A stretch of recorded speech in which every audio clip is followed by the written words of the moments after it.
po sa bawat isa. Magandang gabi po. And malapit na po ang Pasko. So, tayo po ngayon ay tuloy po natin yung ating United Prayer every Friday. At nung nakaraang linggo po ay nandun pa rin po tayo sa ating topic ng camping. Ito po yung two travails that church should do.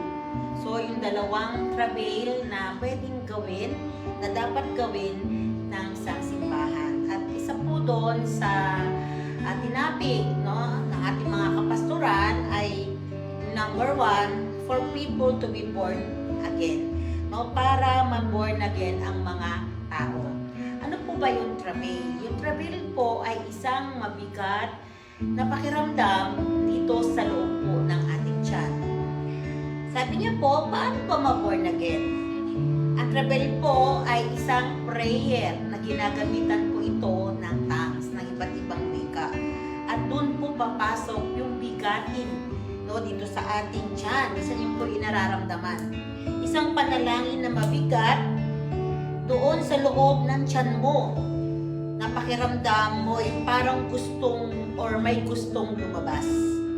Sabi na Apostol Pablo, parang babaeng nanganganak. Isang buhay na gustong lumabas. Ulitin ko po, isang babaeng nanganganak na parang may isang buhay na gustong lumabas. At sa travail po ay isang kaluluwa ang dala-dala natin para ipanganak sa Espiritu at maligtas. Sa Galatians chapter 4 verse 19, ang sabi niya po, minamahal kong mga anak, para sa inyo'y muli akong dumaranas ng hirap gaya ng isang babaeng nanganganak.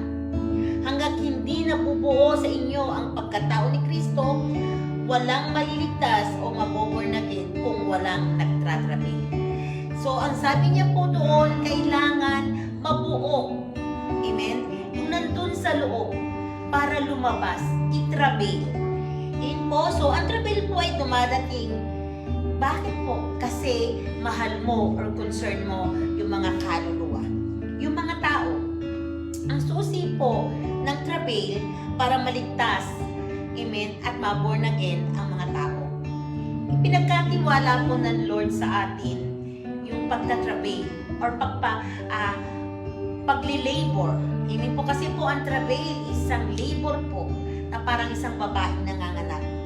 Ang kaluluwa sa pamamagitan ng mabigat na pakiramdam doon sa loob ng tiyan.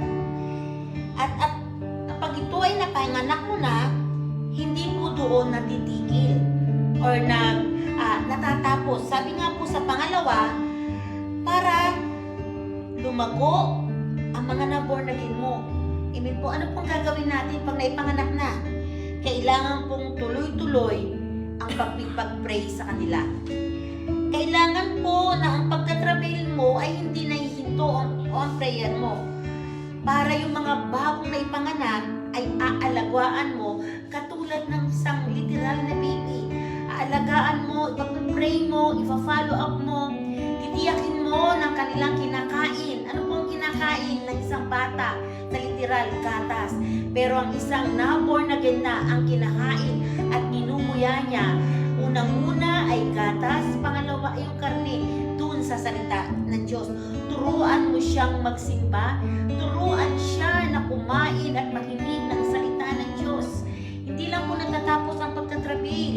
Inipunto po ay tuloy-tuloy para ang isang Kristiyano po na naipanganak, hindi po yung naitrabil lang, kundi kailangan manatili siya kay Jesus, kay Kristo. Amen po. So, ang travail po ay isang prayer o bigatin sa pananalangin. Pananalangin may diin, may groaning. Alam niyo po ba yun? Yung diin. Hindi yung prayer po na shakirara. Hindi po, kundi isang groaning, isang pakikipaglaban. Amen po, isang labor, isang may masakit na nararamdaman. Ang panalangin sa travail ay dumadating po ito at dinidesire natin, ipinapanganak ito sa Espiritu kasi marami tayong dapat ipanganak sa Espiritu sa pagtatrabail para marami po ang maligtas. Sa trabail po, ang ibig sabihin is hard work. O sabi pagtatrabaho is hard work. Isang mabigat na trabaho. Pinagtatrabahuan. May cause of pain, labor, and pain. Ibig po, alam niyo, may mga na-experience po ako sa pagtatrabaho, tumatalon pa siya. Ibig po, gumugulong pa siya sa sakit. Kasi ang literal na nagli-labor na isang ina na nakikita ko at nalaman ko po, ay talagang hindi niya alam kung anong masakit. Ibig po, at ang pagtatrabaho sa espiritu ay ganun po. Amen po. So, sabi niya sa Galatians 4:19, alam po natin, katulad po ng isang nanganganak. Jesus travail, alam niyo po, si Jesus po ay nagtravail din. Kung makikita po natin sa Lucas chapter 22:24, Jesus' travail is evident in the Garden of Gethsemane. Jesus, before he's arrested, bago po siya ma-arrest, being in anguish, he prayed more earnestly. And his sweat was like a drops of blood falling to his grounds. Amen po? So sabi niya, dala ng matinding, ito po yung pag-pray ni Jesus. Si Jesus din po ay nagtrabail. Bakit po? Sabi niya sa Lucas 22:24, dala ng matinding hinagpis, siya'y nanalangin ng lalong mataimtim at pumatak sa lupa ang kanyang pawis na parang malalaking patak ng dugo. Ganon kabigat manalangin si Jesus. No? So parang dugo na pinagpapawisan, nagtatrabail ang Panginoon. Dapat po maranasan po din natin yun. Amen po. So matinding hinagpis, taimtim dahil sa hirap. Amen na manalangin. Sa trabail, andun yung pawis, parang dugong pumatak. Amen po sa lupa. Mabigat na panalangin, kailangang may ipanganak. At pag naipanganak, kailangang manatili. Labor and travail para sa kaluluwa. Paghihirapan mong ipanganak ang isang kaluluwa o isang tao.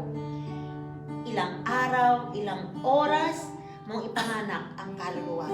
Ang babae nag-labor, may pagkakataong ilang oras yon, araw man o bago lumabas sa sinapupunan niya ang bata. At hindi po matatapos yun. Amen po, kailangan alagaan natin yung ating naipanalangin sa trabail. Kasi hindi po ganun kadali ang manalangin sa trabail. Hindi po isang katulad lang ng isang nagtatangsang nakaupo. Yung po ay isang pagpapawisan ka, may masakit. Amen po, kasi yun ay isang kaluluwa na ilalabas mo para manatili at alagaan mo natin. Amen po. So, yun lamang po at ito po si Pastora Ellie. Amen. Magandang gabi po sa bawat isa sa atin. Ayan nga po at napakabuti po ng Diyos na patuloy tayong tinuturuan at patuloy tayong binibigyan ng mga aral na dapat pong matutunan po natin. At yung pong katotohanan sa kanyang mga salita ay yung ating pinag-aaralan. Ano po ngayon ay walang simbahan o walang isang kaluluwa na nandyan na kagad. Ito ay ipinanganak na tulad nga po ng sinasabi muli, pinapaalala ko dito at palagi ko po itong nababangkit sa ating panalangin. Na kung sinabi po ni Nicodemo at nagtanong siya sa ating Panginoong Jesus, kailangan pa bang ipanganak ang isang bata o isang matanda na siya? Kailangan pa ba siyang ipanganak? Sabi po ng Panginoong Jesus, ang ipinanganak sa laman ay ipapanganak sa laman, ngunit ang ipinanganak sa Espiritu ay ipapanganak sa Espiritu.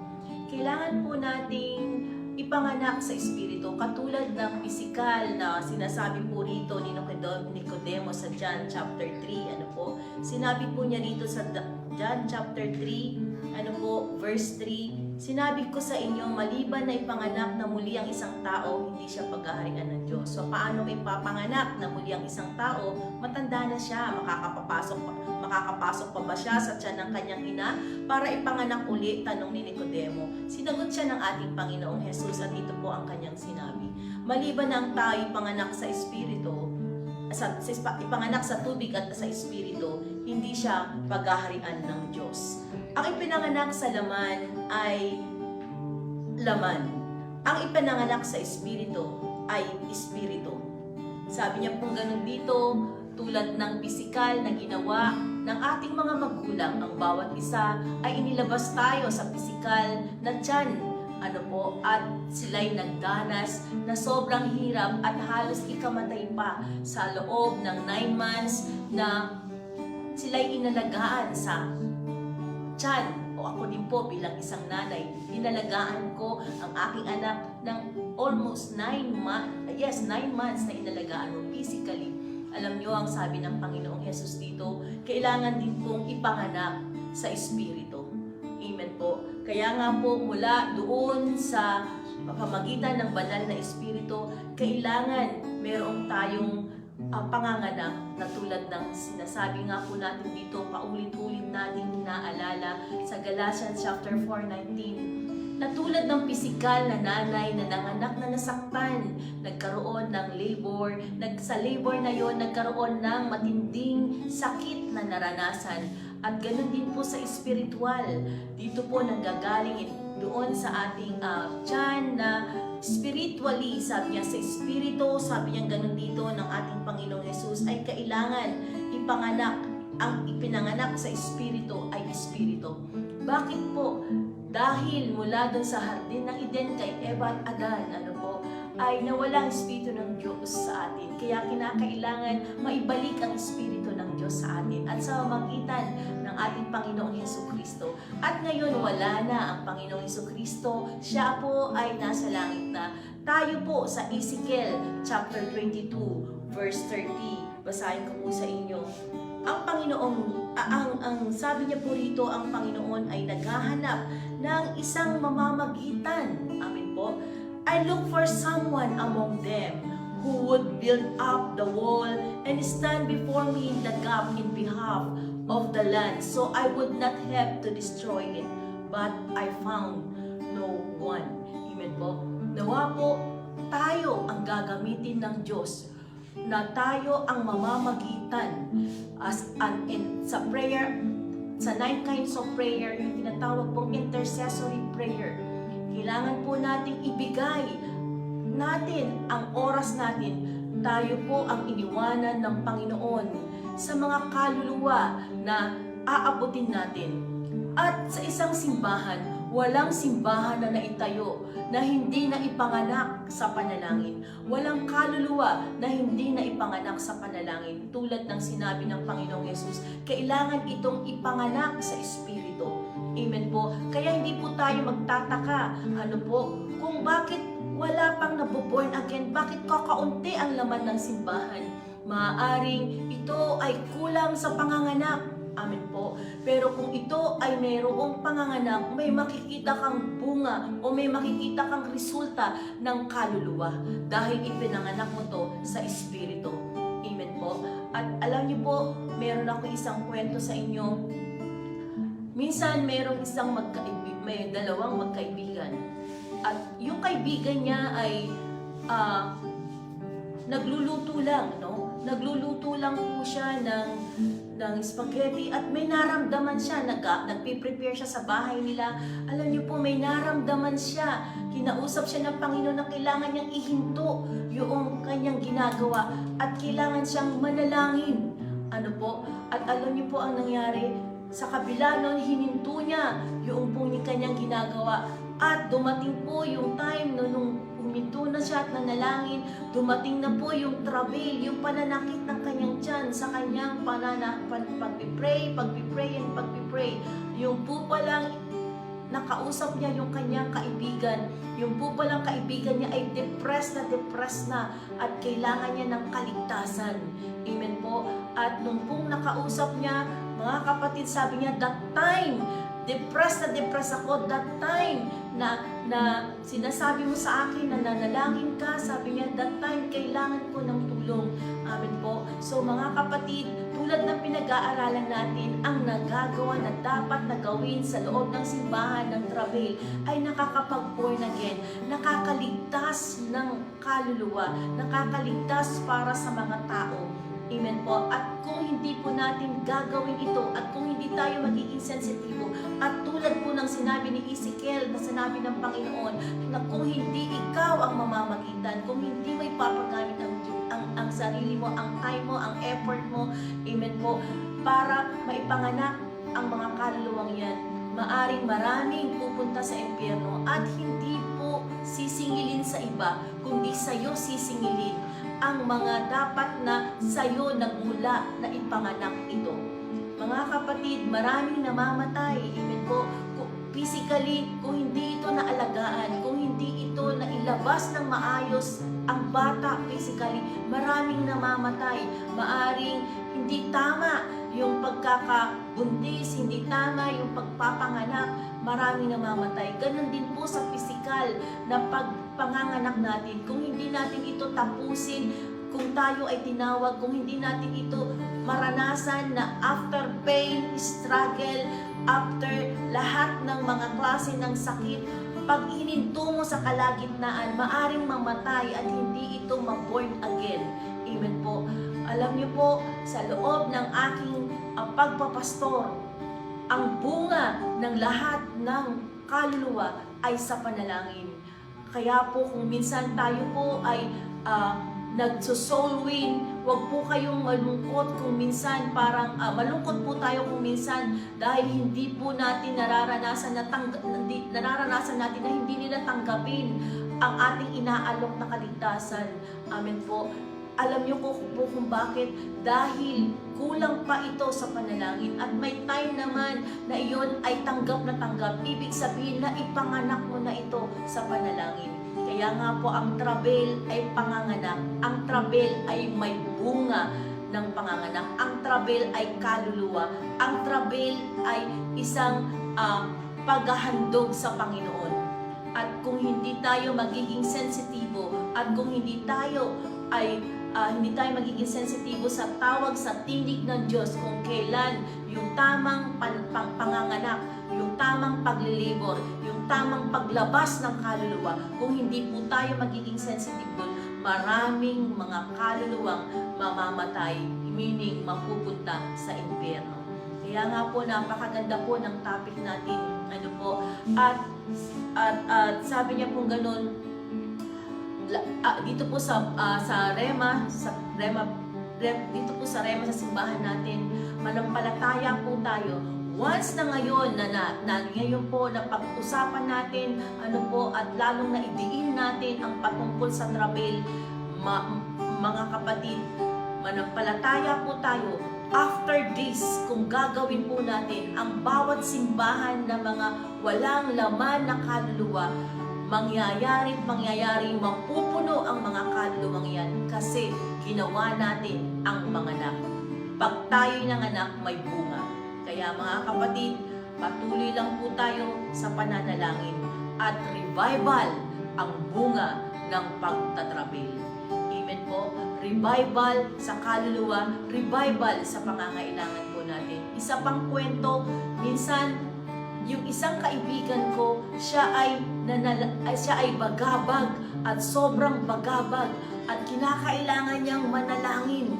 At noong time ng 3 o'clock na hapon, nanalangin siya, nag-travail, at alam niyo po, kaligtasan ng kanyang tatay, na yung pala, yung tatay niya, ano po, ay natumba, nabangga yung kanyang motor. Pero praise the Lord po, dahil sa oras na yon tinanong niya yung kanyang tatay, yung oras na yon natumba, yung motor lang ang natumba, yung motor lang ang nabangga, tumalsik po siya, pero yung kanyang tatay, wala pong kahit na anong nasaktan siya. Amen, may konting galos lang po, pero walang nangyari doon sa kanyang buong katawan. Amen po, tinanong ng tatay, sinanong nung anak, anong oras po kayo nabangga? 3 o'clock. Yun yung time na nanalangin.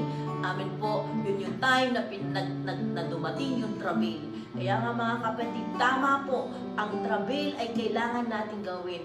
Pero maging sensitive tayo na marinig ang tinig ng Diyos sa oras na kailangan tayo. Hindi yung kung kailan lang tayo gustong manalangin, gustong ipanganak. Mayroong pong time yan. Kaya nga po minsan sasabihin nila 3 cm na lang, 4 cm na lang, amen po, 5 cm na lang, at minsan hinihintay-hintay mo. Ganun din po sa spiritual na panganganak. Kinakailangan alamin mo yung oras ng paglilabor, yung oras ng labas. Amen po, dumarating na yung nag-worship ka na, that's the time na lumabas na ipanganak na spiritually ang ipinagpipray mo, and there's a victory. Amen po? So, bilang experience po sa pagpapastor ko, ang travel, ang siyang nakakapagpalago sa buhay spiritual sa isang simbahan at nakakapagpaborn again nga po. And nagkakaroon ng discipleship. Amen po sa pagtatravel. Ikaw mismo nababago. Ikaw mismo na-equip. Amen po. So, praise God po. Patuloy tayong manalangin.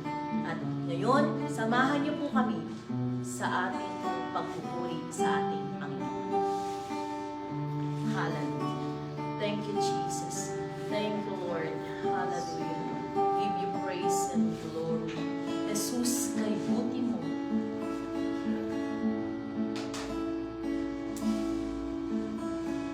Jesus, kay buti mo.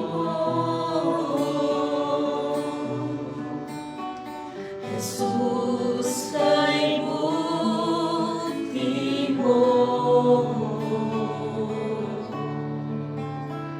Palagi kang tapat sa iyong mga pangako. Jesus, kay buti mo. Jesus, kay buti mo. Jesus, kay buti mo.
nararanasan, Panginoon, at maraming salamat po, O Diyos.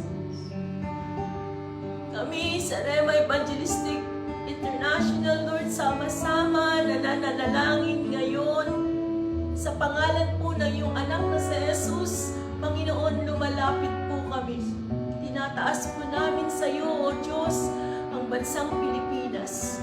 Kami na mga anak mo ay dumudulog sa iyo sa gobyernong ito, Panginoon, na pinangungunahan ng aming Presidente, O God, Bongbong Marcos, hanggang sa pinakamababang katungkulan, Panginoon.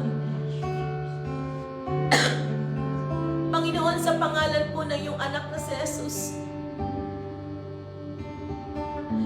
bigyan niyo po ng sapat na talino upang mapamunuan nila na ayon sa iyong kalooban, O Diyos, ang bansang Pilipinas.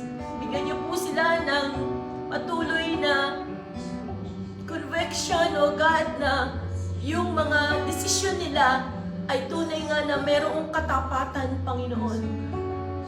Tulungan niyo po sila, Panginoon, na magbigay, O Lord God, ng growth, O Lord God, sa bansang Pilipinas, sa mga pangangailangan ng gobyernong ito. Lalong-lalo, Panginoon, sa kaligtasang espiritual ng gobyernong ito, O Diyos, at ng Pilipinas, O Lord God. Magdala po kayo ng mga manggagawa ninyo na patuloy na maihatid ang iyong salita, Panginoon, sa bansang Pilipinas. At patuloy naming wawasakin sa pangalan ni Jesus, winawasak ang false religion, false doctrine, kawalan ng pananampalataya, katigasan ng puso, sa pangalan ni Jesus, sa pangalan ni Jesus. At patuloy kaming nagpapakawala, Panginoon, O Diyos, ng kaligtasan, Panginoon, ng bansang Pilipinas. Shame and repentance, O Lord God. Let your word shine, O Lord God, in this country, O Lord. Makita nila, Panginoon. Maabot, Panginoon, O Diyos, hallelujah, mga kaluluwang wala pa sa iyo, Panginoon, na walang tamang pagkakilala sa iyo, O Diyos. Panginoong Jesucristo, patuloy mo, Panginoon, hallelujah, abutin ang mga wala pa sa iyo, Panginoon, na tamang mas malalim na relasyon sa iyo, O Diyos. Salamat sa kaligtasan, Panginoon, ng bansang Pilipinas, Spirit of Lord God. At O Diyos, sa pangalan po ng iyong anak na si Jesus, tinataas din po namin, Panginoon, ang pangangailangan ng bansang Pilipinas. Winawasak namin ang poverty sa bansang Pilipinas. Kawalan, kasalatan, kahirapan, kagipitan, sa pangalan ni Jesus, ay pinapalayas namin at pinawasak namin ito. At sa pangalan ni Jesus, nagpapakawala kami, Panginoon, ng prosperity, kaluwagan, kaginhawaan, Panginoon, ng bansang Pilipinas, O Diyos. At patuloy, Panginoon, na yung growth ng bansang Pilipinas, O God, sa mga bilihin, Panginoon, sa mga pangangailangan ng tao, Panginoon, sa pangalan po ng iyong anak na si Jesus. Pinawasak din namin ng korupsyon sa bansang Pilipinas na ito, mga pandaraya, pagnanakaw, sa pangalan ni Jesus ay pinawasak namin. Walang pagkakaisa sa pangalan ni Jesus. Inggitan, awayan, sa pangalan ni Jesus, kaguluhan, sa pangalan ni Jesus ay pinawasak namin. Bisyo, sugal, drug addiction, sa pangalan ni Jesus ay pinawasak namin. In Jesus' name, in Jesus' name. Anumang trahedya, makakagulo sa bansang Pilipinas ay binawasak namin. Anumang bagyo na siya makakasira sa bansang Pilipinas, lindol, o anumang makakasira sa bansang Pilipinas, sa pangalan ni Jesus, binawasak namin. Ang espiritu na sakit at karamdaman, sa pangalan ni Jesus ay binawasak namin. Lahat ng klase ng mga viruses na pinabala sa Satanas sa bansang Pilipinas ay tinutunaw namin, pinawasak namin ito sa pangalan ni Jesus, sa pangalan ni Jesus. At Lord, nagpapakawala kami ng pagkakaisa, nagpapakawala kami ng katapatan, nagpapakawala kami ng pag-ibig po, Panginoon. Let your love, joy, peace, patience, kindness, goodness, faithfulness, gentleness, and self-control, O Lord God, ang bunga ng iyong prutas ng iyong banal na Espiritu, Panginoon, na siyang manguna sa bansang Pilipinas, O God. Nagpapakawala rin kami, Panginoon, O God, hallelujah, ng kagalingan, Panginoon. Dahil tinapos na ng aming Panginoong Jesucristo sa krus ng Kalbaryo, ang mga latay, sugat na natango niya, Panginoon, ay magsisilbing ang kagalingan ng bawat isa, O Diyos. Kaya maraming salamat po, Panginoon. At Lord, patuloy, O Diyos, hallelujah, abutin mo, Panginoon, ang mga nangangailangan, Panginoon, O Diyos. Salamat po sa bansang Pilipinas, O God. Pinagkakatiwala po namin sa iyo ang bansang ito, Panginoon. Na halos, Panginoon, hallelujah, kami mga anak mo ay iniluluhod ito, Panginoon. Salamat po, Ama, sa pangalan po na yung anak na si Jesus. Amen. Panginoon, maraming salamat din po, Diyos. Tinataas namin sa iyo sa pangalan ni Jesus. Ang mga nagbibigay po, Panginoon, ng everyday teaching, O Lord God, mga pastor namin na nagbibigay ng mensahe mo, O Diyos. Dalangin ko, Panginoon, na patuloy mong ibigay sa kanila, O Diyos, yung karunungan, revelation, O God, na nanggagaling sa iyo. Hayaan niyo ang aming mga maririnig ay makakapagpalakas sa bawat isa sa amin.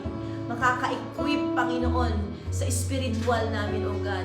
Hayaan niyo, Panginoon, sa pakikinig namin patuloy, O God, ay marinig namin ang mensahe mo sa bawat isa, O God, na siyang makakalago sa spiritual na pamumuhay namin, na magagamit namin sa lalong ikakalwalhati at kakadakilan ng iyong dakilang pangalan, O Diyos.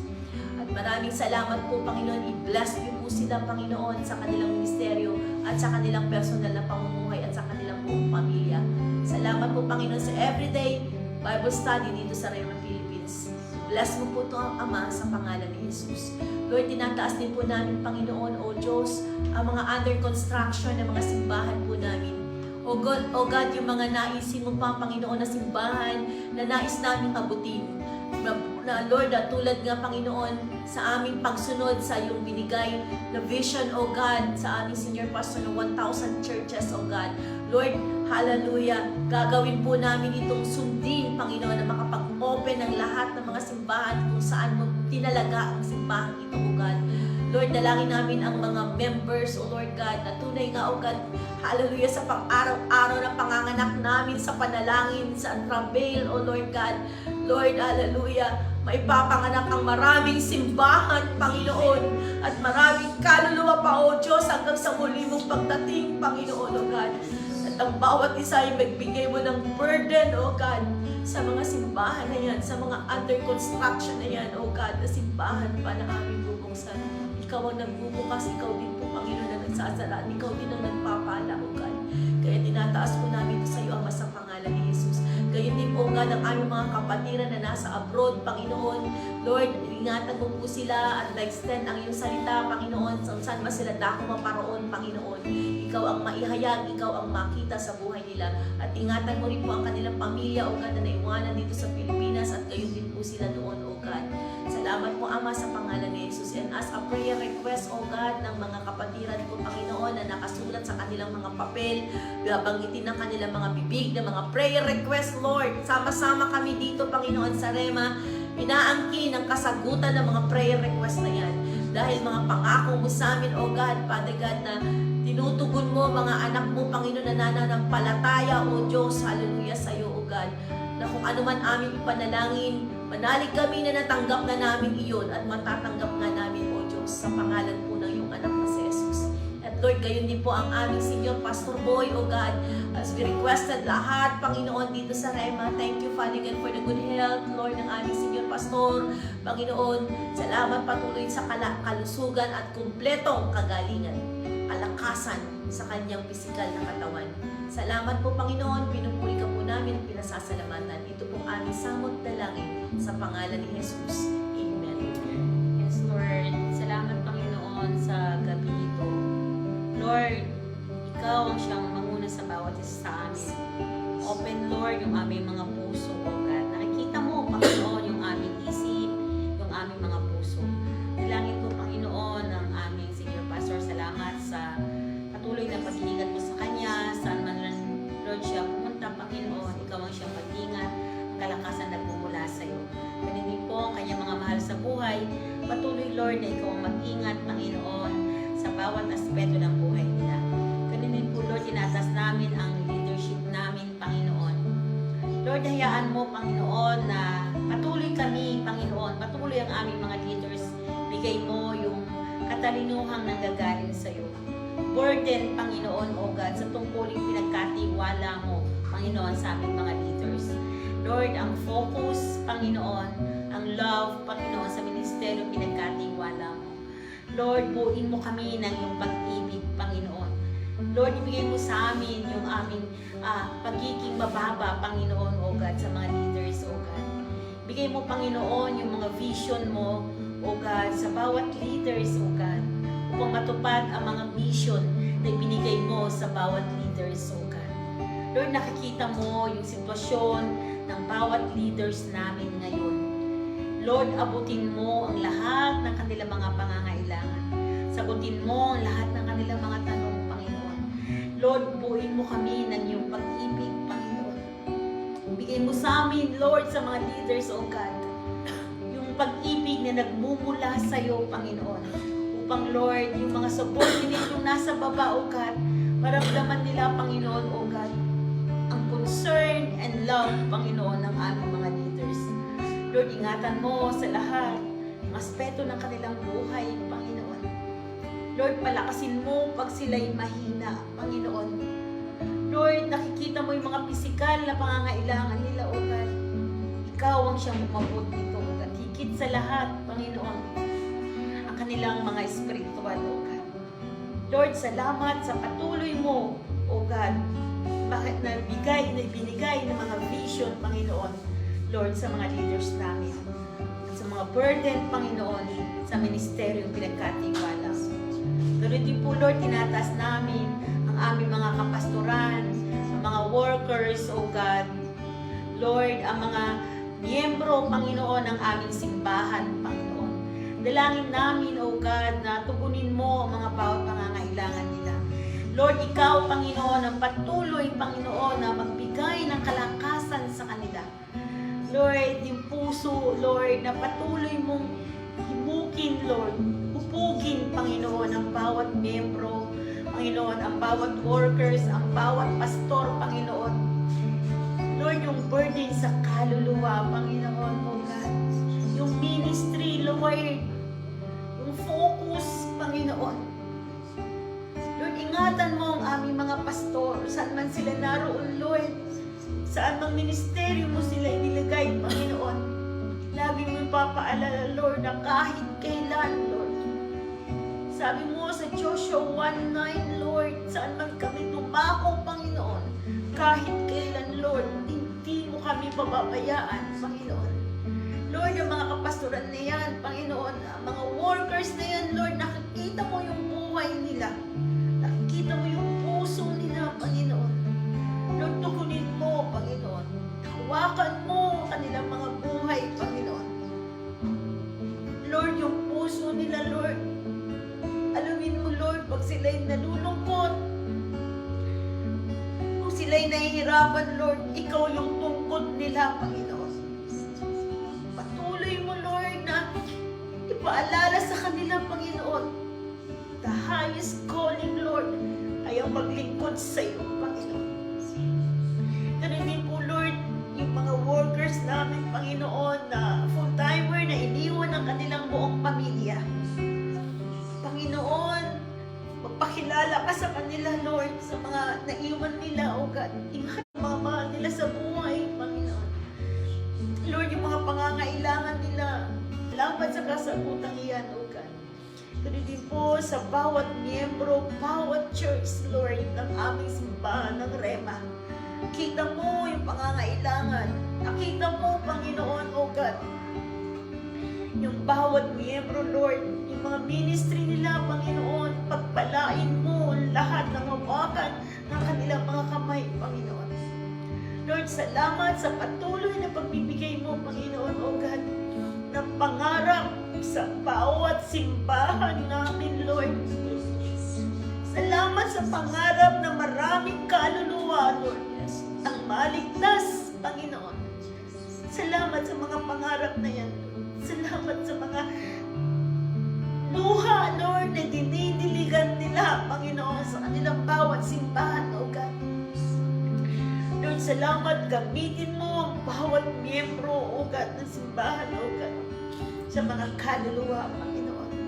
Lord, salamat din, Panginoon, sa patuloy na pagbibigay mo, Panginoon, na abundant blessing. Blessing upon blessing, Lord, sa mga pangangailangan ng bawat simbahan, Panginoon. Salamat, Lord, sa mga writers. Salamat sa mga nagpa-partnership, Panginoon. More blessing, O God. Patuloy mo silang ibigay yung pagpapalang nanggagaling sa iyo, Panginoon. At ganun din po, Lord, salamat, O God, sa mga itatayo mo pang simbahan. Lord, yung mga panyapak na, Lord, ng bawat isa itungo mo, Panginoon, sa lugar, Lord, kung saan, O God, yung nangangailangan ng kaligtasan at kagalingan, Panginoon. Lord, salamat sa mga simbahan itatayo mo pa. At salamat sa mga workers na ibibigay mo pa, Panginoon. Salamat sa mga pastors, Lord, na maglilingkod pa sa iyo, Panginoon, O God. Lord, dalangin namin, O God, ngayong darating, Lord, na training, O God, ngayong January. Lord, salamat sa maraming kaluluwa, Panginoon. Maraming worker, Lord, O God, na idadalhin mo sa lugar na yan, sa aming training, O God. Salamat sa mga magkukumit, Panginoon. Salamat sa mga pastors, Lord, na patuloy mong i-anoint, Panginoon, O God. Lord, salamat sa training na yan, O God. Salamat sa lugar, Panginoon, kung saan kami dadali sa training.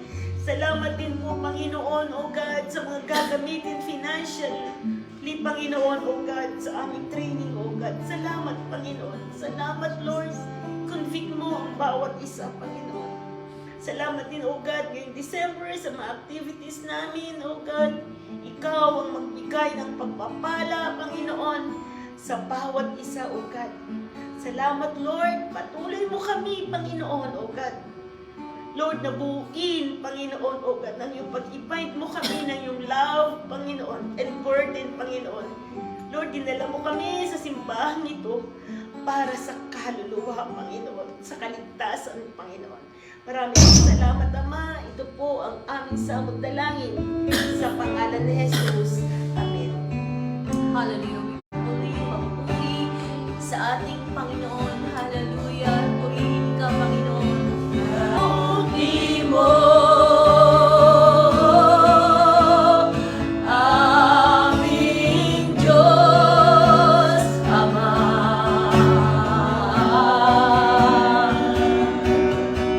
Ang iyong likay pagalatiin ka. Hallelujah.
at magpakailanman, O Diyos. Mga anak mo'y nagbabago, ngunit ikaw kahit kailan hindi nagbago, Panginoon. Maraming salamat po, O Diyos, at sa patuloy na pakitagpo ninyo sa amin, Panginoon, at sa patuloy na pagsama ninyo sa aming panalangin, Panginoon, every Friday. Patuloy niyong pinaparanas, pinaparamdam sa amin ang iyong presensya, Panginoon, O God. Maraming salamat po, O Diyos. At ngayon pa lang, Panginoon, nagpapasalamat na kami at angkin ang kasagutan ng aming pong mga napanalangin. Salamat po, Ama, na angkin namin po ito. Salamat sa kasagutan. Ito po ang aming sangkot dalangin. Sa pangalan po ng iyong anak na si Jesus, ang lahat po ng anak ng Diyos na pinagpala ay magsabi ng Amen. Praise the Lord. Praise God po. Magandang gabi po sa bawat isa. Magandang gabi po. God bless.